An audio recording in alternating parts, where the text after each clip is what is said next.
va ouvrir la Bible. Vous avez vu le thème d'aujourd'hui, c'est serviteur ou profiteur. Serviteur ou profiteur. Le but, c'est pas de prêcher très longtemps. J'ai pas l'habitude de prêcher très longtemps, mais on va ouvrir la parole de Dieu, notamment dans l'évangile de Matthieu. Et le mot serviteur, il apparaît 861 fois dans la Bible. 861 fois dans la Bible, le mot serviteur. Et déjà, la première partie que je voulais voir avec vous, c'est « Viens et suis-moi ». Le Seigneur a appelé les disciples, qui sont devenus des apôtres, il les a appelés à le suivre. Mais à le suivre d'une manière particulière, en lâchant certaines choses, en abandonnant d'autres choses. Le Seigneur nous appelle à le suivre et non l'inverse. Le problème, c'est qu'il y a de plus en plus de chrétiens, de jeunes, de moins jeunes, qui ne suivent pas le Seigneur, mais qui demandent au Seigneur de le suivre. Tu demandes au Seigneur de te suivre dans tes projets, dans tes ambitions, dans ce que toi tu veux faire. Mais ça doit être l'inverse, ça doit être à toi de suivre le Seigneur dans ce qu'il a prévu pour ta vie, et pas l'inverse.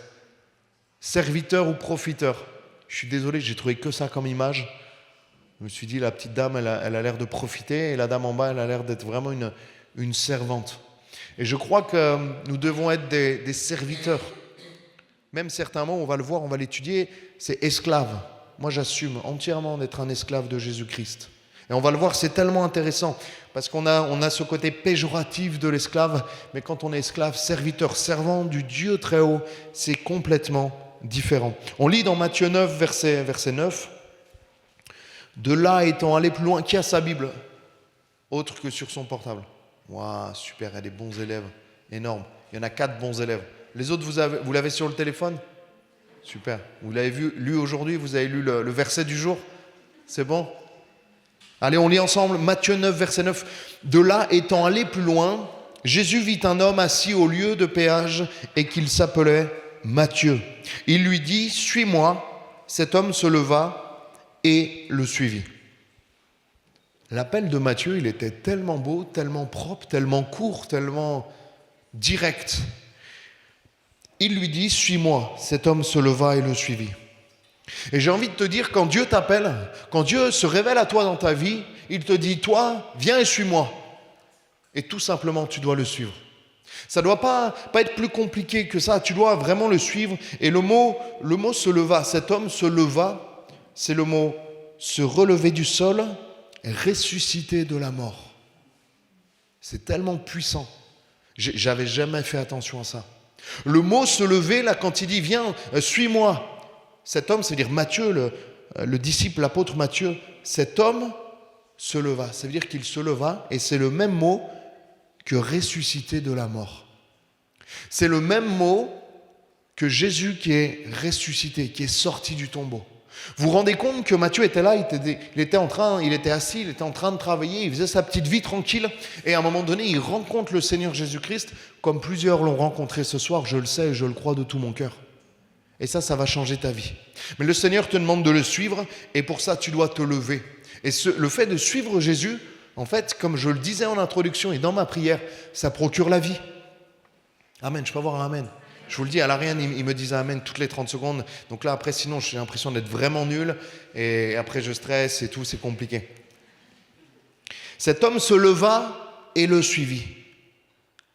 Ça veut dire cet homme, Matthieu, se leva, ressuscita, retrouva la vie. Il y a plein dans notre génération, quand on se balade dans la rue, est-ce que vous avez vu la tête des gens? Vraiment. Mais ils sont vides. Il n'y a plus d'espérance, il n'y a plus rien. Il y a des gens, tu as l'impression c'est des morts vivants. On a l'impression des gens, ils marchent, on ne sait même pas où ils vont. Ils ont un regard, mais il n'y a rien dedans. Parce qu'ils n'ont plus aucune espérance. Et nous, cette espérance, nous l'avons trouvée. Elle a un nom, elle s'appelle Jésus-Christ. Alléluia. Jésus-Christ qui guérit, Jésus-Christ qui sauve, Jésus-Christ qui revient nous chercher et Jésus-Christ qui nous prépare une place dans le ciel. Amen. Alléluia. On continue, vous êtes toujours avec moi? Ça tombe bien, c'est le début. Le même mot utilisé pour la résurrection de Jésus, c'est tellement beau, tellement fort que de réaliser cela. Et l'obéissance à la parole de Dieu produit la vie. Il y a un livre qui a été le premier imprimé. Le livre le plus vendu aujourd'hui, c'est la parole de Dieu, c'est la Bible. Et ce livre, il n'a jamais été autant d'actualité qu'aujourd'hui. Et ce livre, il nous dit comment on doit vivre, comment on doit agir, ce qu'on doit faire et ce qu'on ne doit pas faire. Et ce livre-là, il produit la vie en nous. L'obéissance à la parole du Seigneur produit la vie. Quand Jésus te dit « Viens et suis-moi », si tu le suis, tu vas retrouver la vie. Quand tu obéis à la parole de Dieu, eh ben, ça fortifie ta vie. Rien que la présence de Dieu, les amis. Ça, ce qu'on a vécu là, ça vaut tous les entretiens pastoraux que tu pourras faire. Mais vraiment. Parce que ça nourrit ton âme, ça révèle, ça nettoie, ça met en lumière, ça restaure, ça guérit tout. En fait, il y a tout dans la présence de Dieu. Dans des moments comme ça, il y a tout ce dont nous avons besoin. Est-ce que tu le réalises? Amen. Bon, ils sont endormis. Alléluia, c'est pas grave. Moi, je suis content d'être là. Vous êtes content d'être là? Allez, ouais. On va dire que vous êtes dans la paix du Seigneur, c'est ça? Vous êtes encore avec le Seigneur. L'obéissance à la parole de Dieu produit la vie. Si tu es dans la dépression et dans les angoisses, viens au Seigneur, obéis-lui, suis-le et il agira. Tu es malade? Viens au Seigneur, obéis-lui, suis-le et il agira. Tu es seul, abandonné de ta famille, viens au Seigneur, obéis-lui, suis-le et il agira. C'est tellement simple en fait, le message de l'Évangile c'est tellement simple. C'est tellement puissant mais tellement simple à la fois. Matthieu 4, 22, on va rester principalement sur l'Évangile de Matthieu. Matthieu 4, 22, il les appela. Et aussitôt, ils laissèrent la barque et leur père et le suivirent. Alléluia. Le mot suivre, là c'est le mot grec qui nous dit suivre. Suivre quelqu'un qui est devant. Devenir un disciple. Est-ce que tu es disciple de Jésus-Christ? Aujourd'hui, être chrétien, ça ne veut plus rien dire. Selon le monde, ça ne veut plus rien dire. Bibliquement, ça veut dire quelque chose de très fort. Aujourd'hui, ça ne veut plus rien dire. Il y en a, ils se mettent des croix autour du cou, ils ne savent même pas pourquoi. Pourquoi c'est une croix, pourquoi Jésus est allé à la croix, ça ne veut plus rien dire. Mais être un disciple de Christ, ça veut dire quelque chose. Mais vous allez voir, ça coûte. Il y en a plusieurs qui ont dit Amen, et à la fin, on verra si vous le dites toujours Amen, parce que ça engage. Être enfant de Dieu, être disciple de Jésus-Christ, ça engage dans la vie de tous les jours. Aussitôt, ils vont suivre le Seigneur. C'est tellement incroyable. Cet homme qui rencontre pour la première fois, cet homme peut-être dont ils ont entendu parler, vient les interpeller là sur leur lieu de travail et va leur dire, mais il les appela. Et aussitôt, ils laissèrent la barque et leur père et le suivirent. Aussitôt, ils vont suivre le Seigneur, sans tout comprendre, sans tout avoir compris sur la Bible, sans avoir fait une étude biblique sur l'Apocalypse, sans avoir fait une préparation au baptême, sans avoir reçu le baptême du Saint-Esprit. Ils vont simplement suivre le Seigneur, parce que le Seigneur leur a dit, venez et suivez-moi. Matthieu 4, 25 également, juste après, une grande foule le suivit. C'est le même mot, de la Galilée, de la Décapole, de Jérusalem et de la Judée jusqu'au Jourdain. Matthieu 8, 19. On va voir qu'il y en a qui vont suivre le Seigneur, mais différemment. Il y en a qui vont profiter du Seigneur. Il y en a qui vont vouloir obtenir des choses de la part du Seigneur, mais qui ne seront pas de véritables serviteurs de Jésus-Christ. Matthieu 4, 25. Et juste après Matthieu 8, 19, plutôt on part sur Matthieu 8, 19, un scribe s'approcha et lui dit, Maître, je te suivrai partout où tu iras. Le premier, là, il va lui dire, Maître, peu importe où tu vas, j'irai. Peu importe ce que tu me demandes, je vais le faire. Et ça, c'est le défaut de la jeunesse aujourd'hui. Vous avez des bons moments, comme là, on a des petites LED, on a Josias Sala au chant, il y a Sarah au piano, c'est super, on passe des bons moments. Et tu dis, Seigneur, je te suivrai partout où tu me diras d'aller. Et le lendemain, il n'y a plus personne. Le lendemain, le feu est déjà retombé. Parce que c'est les émotions qui sont touchées. Ce n'est pas ton cœur qui est changé. Le fait de dire « Jésus, je te suivrai jusqu'au bout » ne suffit pas. Il faut que tu mettes les actes. Il faut que tu t'engages à suivre le Seigneur. Et suivre le Seigneur, c'est un engagement. Je disais à mon église, je crois que c'était hier, je disais, moi, je me suis engagé à suivre le Seigneur. J'ai donné ma parole pour suivre le Seigneur. J'ai donné ma parole également pour le ministère. Ça m'engage. Je mets des choses en place pour continuer à suivre le Seigneur. Et cet homme-là, il va dire, mais peu importe ce qui se passe, je te suivrai. Verset 21, un autre d'entre les disciples lui dit, Seigneur, permets-moi d'aller d'abord ensevelir mon père. C'est le texte d'après. Mais Jésus lui répondit, suis-moi et laisse les morts ensevelir leurs morts. Ça, c'est les jeunes qui ont aussi une excuse, toujours des excuses. Moi, j'ai rencontré un jeune de ma famille. On était à une réunion. J'ai raconté à l'église. C'était la réunion de jeunes la plus éclatée au monde. Vous avez fait des réunions de jeunes éclatées, mais vraiment éclatées. Là, ça va, on est 50, 60, c'est cool. Moi, j'ai fait des réunions de jeunes. Un jour, je suis arrivé à une réunion de jeunes. On était 2 jeunes, une fille et moi. On a fini à manger des pâtes avec Nordine et ses enfants, le pasteur. Et c'était ça, la réunion de jeunes. Et il y en a eu plusieurs comme ça. Tellement la réunion de jeunes a été éclatée, on ne l'a même pas fait. On a mangé des pâtes chez le pasteur parce qu'on était 2 jeunes. Et il y avait une autre réunion de jeunes un peu moins éclatée. On était 3, 4. Et j'avais invité mon cousin. Mon cousin qui était dur, qui avait tout pour plaire. Il a vraiment des beaux cheveux. Je vous promets que c'est mon cousin. C'est un peu Thor. Vous connaissez Thor avec son gros marteau? Il est venu à l'Ariane il n'y a pas longtemps. Il a vraiment la tête, il est beau gosse, il est tout ce que... Voilà, vraiment. Il n'a pas le marteau. Si, il est maréchal ferrant, donc en plus il a un marteau. Et je me disais, purée, Seigneur, j'invite mon cousin pour que tu le rencontres. Et la réunion, elle est éclatée. La réunion, elle est vraiment éclatée. Et là, il y a un temps de prière tout simple, hein, vraiment tout simple. Et là, il commence à faire comme ça. Je me dis, bon, il a une poussière dans l'œil. Il fait comme ça à l'autre œil. Je me dis, purée, il a une deuxième poussière dans l'autre œil. Décidément, c'est poussiéreux ici. Et après, c'est de plus en plus récurrent et on sent sa fierté qu'il ne veut pas montrer qu'il est en train de pleurer. Ce jour-là, il a eu la révélation de Christ, la révélation de ses péchés. Ce n'est pas pour autant qu'il est au Seigneur aujourd'hui. Parce qu'il sait ce qu'il doit lâcher. Et il ne veut pas le lâcher. Laisse-moi ensevelir mon père.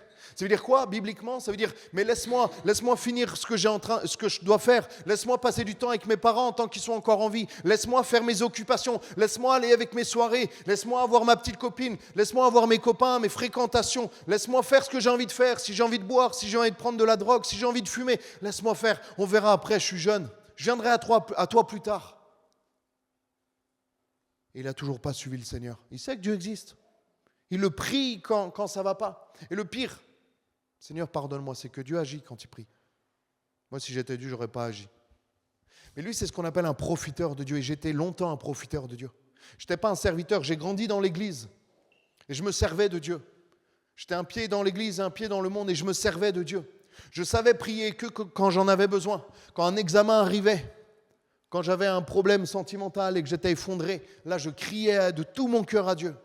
Quand j'avais des besoins, quand j'avais des problèmes, je priais. À un moment donné, je me suis retrouvé à l'hôpital. J'ai ouvert ma Bible comme j'ai jamais ouvert ma Bible. J'étais un profiteur de l'Évangile. Le problème, c'est qu'il y en a plusieurs qui sont comme ça. Dans notre génération, il y en a plusieurs qui sont comme ça. Je ne sais pas s'il y a énormément de vrais serviteurs de Dieu. Je suis désolé, ça pique un peu. Hein. C'est comme le désinfectant. Des fois, c'est bon. Hein. C'est un mal pour un bien. Vous savez, moi, j'avais l'impression que les désinfectants, s'ils ne piquaient pas, ils ne faisaient pas de bien. Vous êtes pareil que moi? Moi, je voulais celui qui pique. Comme ça, là, on sait que ça désinfecte.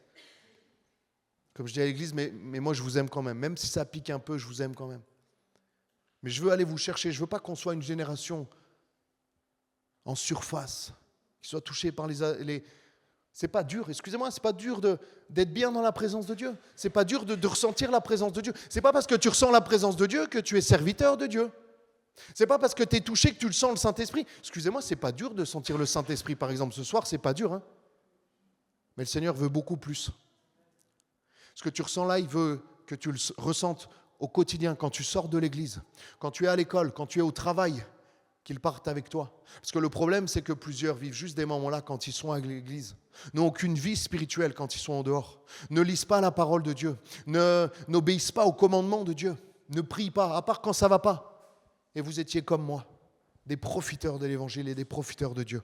Et le Seigneur veut faire de nous des serviteurs, des servantes. Mais ça engage. Ça va, vous m'aimez quand même? Moi, je vous aime encore. Hein.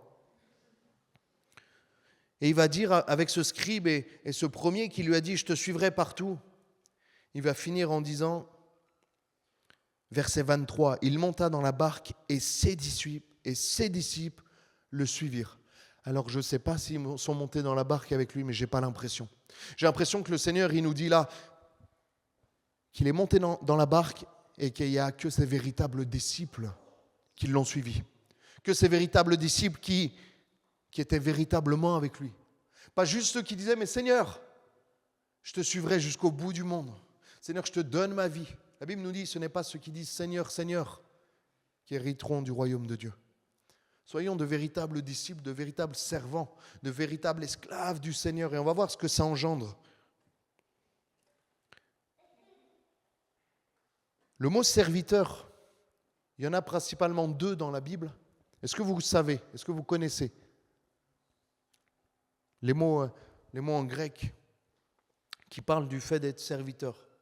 Il y en a un qui est connu, c'est le terme doulos. Ça nous parle de serviteur, esclave, servitude. Et j'ai remarqué ce matin, en faisant des recherches, je n'avais jamais fait attention à ça, que ce mot, il est utilisé uniquement dans les paraboles. Dieu nous en parle uniquement dans les paraboles. Dieu veut que nous soyons des serviteurs, des esclaves de Dieu, mais des bons esclaves. Et il y a un autre mot qui nous parle de serviteur, c'est païs, P-A-I-S. Et ça veut dire enfant, garçon ou fille. Et en français, c'est traduit comme serviteur. Et ce mot-là, c'est Jésus qui l'emploie directement quand il parle à ses disciples, quand il parle aux hommes et aux femmes qu'il rencontre. Ça veut dire que Dieu nous demande d'être des serviteurs, des esclaves, des disciples, mais que Jésus nous considère comme ses enfants. Jésus nous considère, il est marqué comme des bébés, comme des enfants. Un serviteur spécialement rattaché au service du roi. Alléluia. Nous devons être ce qu'on appelle des esclaves, mais Dieu veut nous considérer comme ses enfants. C'est tellement beau, c'est tellement puissant. Je vous appelle même mes amis, la Bible nous dit. Ça, vous êtes toujours là? Deuxième partie. J'ai cette question qui était sur mon cœur ce matin. Est-ce que tu sers Dieu ou est-ce que tu te sers de Dieu? Dans tes prières, est-ce que tu prends du temps pour remercier Dieu? Est-ce que tu prends du temps? On va prendre l'exemple du Notre Père, Matthieu 6, verset 9.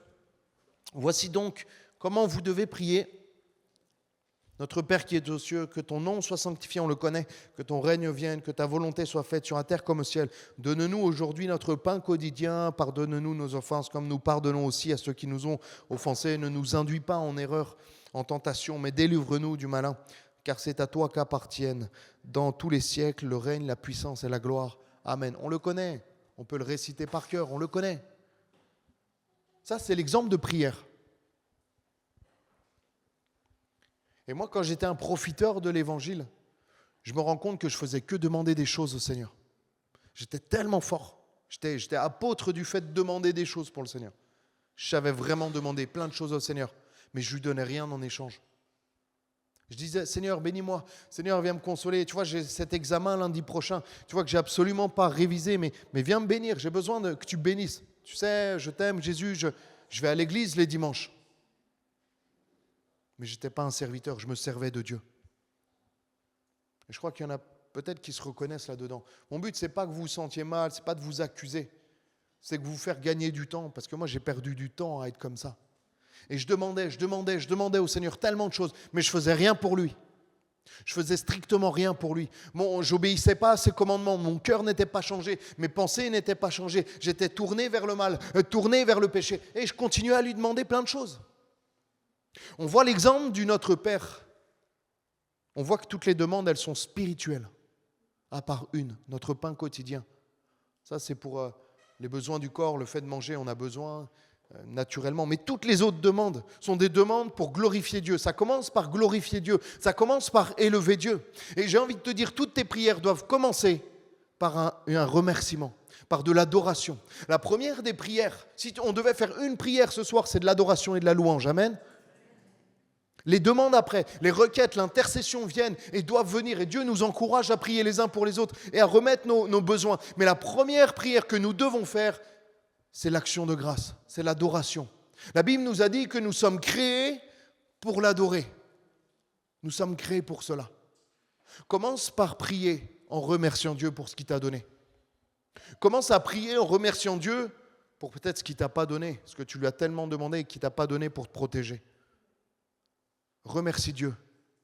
Des fois, on passe tellement de temps à lui demander, on ne le remercie jamais.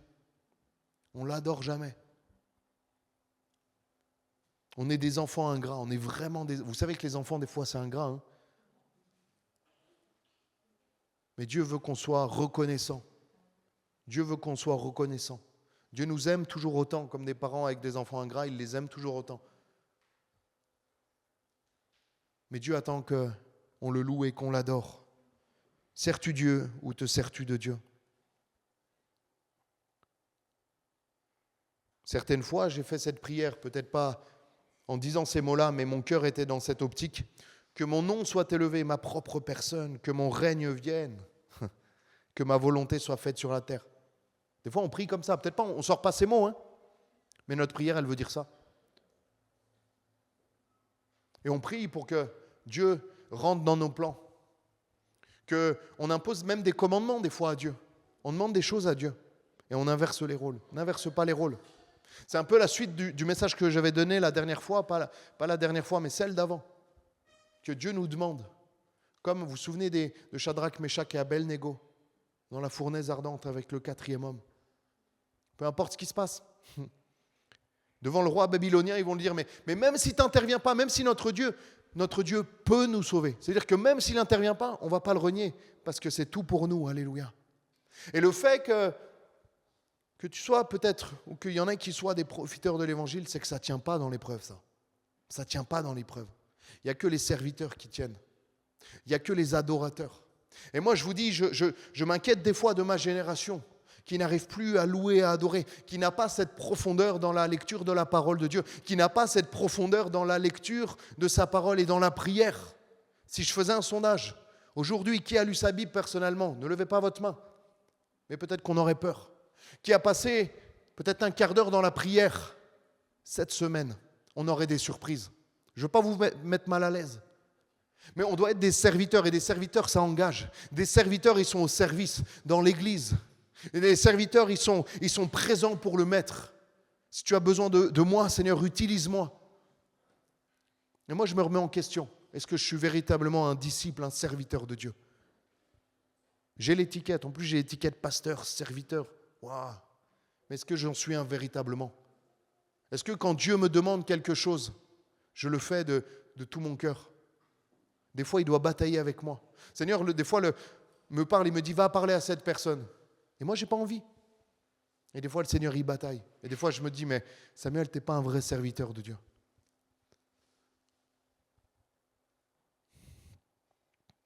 La vie du véritable serviteur de Dieu est fondée sur le royaume de Dieu et pas juste sur ce qui se passe sur la terre. Le problème, c'est que si juste quelqu'un peut me ramener un verre d'eau, ça serait super.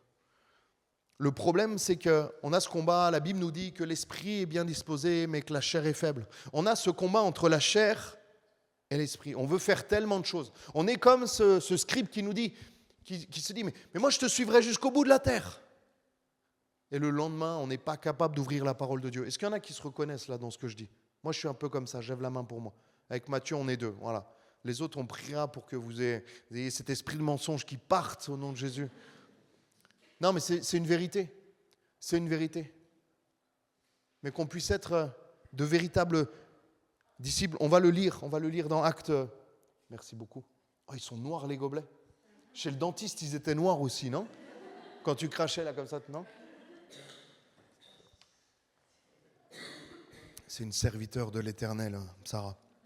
Acte 4, 24. Est-ce qu'on est...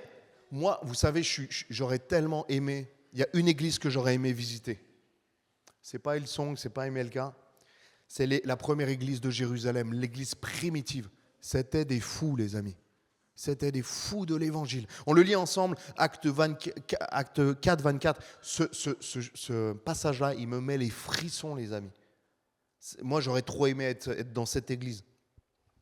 Lorsqu'ils eurent entendu, là il y a eu des persécutions, Étienne venait de se faire lapider, Jean-Baptiste était emprisonné, Pierre aussi, c'était compliqué. Acte 4, 24, lorsqu'ils eurent entendu, ils élevèrent à Dieu la voix tous ensemble et dirent, Seigneur, à toi qui as fait le ciel et la terre, la mer et tout ce qui s'y trouve. Voilà, on sent qu'il y avait la présence de Dieu à ce moment-là. C'est toi qui as dit par le Saint-Esprit, par la bouche de notre Père, ton serviteur David, pourquoi ce tumulte parmi les nations et ces vaines pensées parmi les peuples? Les rois de la terre se sont soulevés et les princes se sont ligués contre le Seigneur et contre son oint, en effet contre ton saint serviteur Jésus que tu as oint. Hérode et Ponce Pilate se sont ligués dans cette ville avec les nations et avec les peuples d'Israël pour faire tout ce que ta main et ton conseil avaient arrêté d'avance. Et maintenant, Seigneur, alléluia, vois leurs menaces et protège tes serviteurs pour qu'on ne se fasse pas tuer. Non? C'est pas marqué ça? Moi, j'aurais prié comme ça. Moi, j'aurais prié comme ça. Pour pas finir comme Étienne, pour pas être emprisonné comme Pierre. Mais eux, ils vont dire quelque chose de différent. Verset 29, et maintenant, Seigneur, vois leurs menaces. Donne à tes serviteurs, alléluia, d'annoncer la parole avec une pleine assurance, en étendant ta main pour qu'ils se fassent des guérisons, des miracles et des prodiges, par le nom de ton saint serviteur Jésus. Amen. Ça, c'est des serviteurs. Ça, c'est pas des profiteurs. Ils s'en fichent de leur vie. Parce que le véritable serviteur, il est capable de donner sa vie pour la cause qu'il sert. Mais ça, c'est que le véritable serviteur. Moi, j'aimerais pouvoir vous dire que je suis capable de donner ma vie pour le Seigneur. Je ne sais pas, on ne peut pas savoir ça. Mais je prie pour ça. Que si ma vie en dépend, dans les temps de la fin ou peu importe, que je ne renie pas le Maître. Mais ça, c'est le véritable serviteur. Et on voit que cette église-là de Jérusalem qui était en train de naître, j'ai envie de dire, mais n'en avaient rien à faire de leur propre vie. Leur leitmotiv, leur motivation, leur raison de vivre, c'était que l'évangile avance. C'était que Jésus puisse être annoncé dans cette ville de Jérusalem. Je ne sais pas vous, mais moi j'en suis très loin. J'aimerais dire que je suis comme eux, mais je ne suis pas sûr. Mais j'aimerais devenir comme eux. J'aimerais aller plus loin avec le Seigneur. J'aimerais même donner ma vie, s'il le faut, pour la cause de l'évangile. Chapitre 3, troisième partie plutôt. Vous me laissez 5-6 minutes? Ça va? Matthieu 8, verset 5. Matthieu 8, on va avancer un peu. Verset 9. Car moi, je suis soumis à des supérieurs. C'est un homme, un centenier qui va parler à Jésus. Il dit, car moi, je suis soumis à des supérieurs. J'ai des soldats sous mes ordres. Et je dis à l'un, va, et il va. L'autre vient, et il vient. Et à mon serviteur, fais cela, et il le fait. Est-ce que tu es soumis aux ordres de Dieu? Est-ce que tu obéis à la parole de Dieu? Déjà, est-ce que tu connais la parole de Dieu? Est-ce que tu lis la Bible? Pour être soumis au commandement de Dieu, est-ce que Dieu nous demande? Il faut déjà connaître ses commandements. Est-ce que tu lis la Bible? Est-ce que chaque jour, tu as même un chapitre que tu lis la Bible pour savoir ce que Dieu nous demande de faire ou de ne pas faire? Est-ce que tu obéis? Tu te dis serviteur, tu te dis servante du Dieu très haut.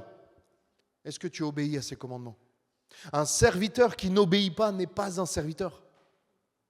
C'est tellement simple, mais tellement puissant cette phrase. Un serviteur qui n'obéit pas n'est pas un serviteur. Je vais loin dans ce que je dis, mais Judas a profité de Jésus. Judas a profité de ces moments-là. Judas a profité même financièrement de Jésus. Judas s'est servi de Jésus pour faire ce qu'il avait envie de faire, pour se servir de lui, pour prendre ce qui l'intéressait. Et on voit où ça a fini. Ne profite pas du Seigneur. Ne profite pas du Seigneur et obéis-lui. Et en lui obéissant, tu bénéficieras de tout ce qu'il a prévu pour toi. En lui obéissant, en te soumettant à sa parole, en devenant un serviteur, une servante de Jésus-Christ, il va te donner tellement plus. Alléluia. C'est comme je dis à l'église souvent le dimanche matin, on est venu pour l'adorer. Toute la semaine, on lui demande, mais le dimanche, on est là pour lui donner. Et en lui donnant, on reçoit encore plus. Alléluia. C'est la logique de Dieu. Est-ce qu'il y en a qui veulent être des servantes et des serviteurs de Dieu? Est-ce qu'il y en a qui, comme moi, reconnaissent ce soir qu'ils ne le sont pas véritablement? Moi, je reconnais, franchement. S'il y avait un appel, je crois que je vais m'auto-imposer les mains. Samuel, bénis-le parce qu'il n'est pas assez consacré. Moi, je vous le dis, j'ai pas peur, j'ai pas honte. Je me dis des fois, Samuel, en tant que chrétien, pasteur, c'est pas le plus important, mais déjà en tant que chrétien, je me dis, Samuel, tu passes pas assez de temps avec Dieu. Tu passes pas assez de temps avec... Et on a toujours des excuses. Ne dis pas que tu n'as pas de temps. Sinon, tu viens me voir et on va regarder le temps que tu passes sur ton téléphone. On va aller dans les réglages et on va regarder. Hein? Eh oui, les amis. Hein? Moi, j'ai fait un truc, j'ai désinstallé Insta de mon téléphone, je l'ai que sur la tablette. Comme ça, je n'ai pas la Wi-Fi sur la tablette. Comme ça, quand je suis dehors, je ne touche pas. Mais ça nous mange un temps, les amis. Si on passait autant de temps à scroller sur Insta, TikTok ou Snap, qu'on passait de temps à lire la Bible, les amis, on serait tous des théologiens. Là. On serait tous des théologiens de la parole de Dieu. Vous feriez des études sur l'Apocalypse comme ça. Sur les 7 églises, vous feriez, oui, du coup, la 7e, elle était un peu... Non, mais vraiment, ne dis pas que tu n'as pas le temps. Mets les bonnes priorités si tu veux vraiment être un serviteur. Moi, je me suis dit, Seigneur, je vais m'engager à passer plus de temps avec toi. Je vais essayer de faire une chose, c'est que le matin, après, moi, j'ai un peu plus de temps que vous, généralement. Mais je vais passer vraiment du temps dans la parole de Dieu. J'ai un endroit où je vais pas prendre mon téléphone pour pas être dérangé. Et je vais passer du temps dans la présence de Dieu parce que je passe pas assez de temps dans la présence de Dieu. Je passe pas assez de temps, je lis la Bible, mais je lis la Bible parce que, et des fois juste pour chercher des prédications, mais je veux lire la Bible pour me nourrir, pour me faire du bien, pour me renouveler, pour changer mon cœur, parce qu'on a tous besoin d'être changés. Moi, en préparant cette prédication, je me suis dit, Samuel, t'es pas un serviteur. T'es à moitié un serviteur, à moitié un profiteur de Dieu. Je veux être entièrement un serviteur. Je veux être comme cette femme. C'est peut-être humiliant humainement, mais j'en ai rien à faire. Qui est venue au pied de Jésus, qui a lavé ses pieds, qui les a essuyés avec ses cheveux. Moi, ça serait compliqué, je prendrais une serviette. Mais vous avez compris l'image. Parce qu'elle savait que sa place était au pied de Jésus. En fait, excusez-moi, le serviteur, il n'en a rien à faire de ce que les autres pensent. Le serviteur, ce qui l'intéresse, c'est juste le regard du maître. Ce que pense le maître. Et nous, des fois, on n'ose pas. On n'ose pas prier, on n'ose pas ouvrir la bouche. Parce qu'il y a ma soeur, il y a mon frère, il y a mon ami avec qui je suis venu et je ne vais pas prier. Imagine, je bégaye. Imagine, ma prière, elle sort trop mal. Et même dans ta prière, je me suis rendu compte que pendant trop longtemps, je priais pour les autres et je ne priais pas pour Dieu. Pendant trop longtemps, je priais, j'élevais ma voix et je me concentrais tellement sur les mots parce que je voulais que ma prière elle soit parfaite. Jésus, il s'en fiche de ça. Le vrai serviteur, il s'en fiche du regard des autres. Le vrai serviteur, il a juste une intention, c'est plaire à Dieu, plaire au maître.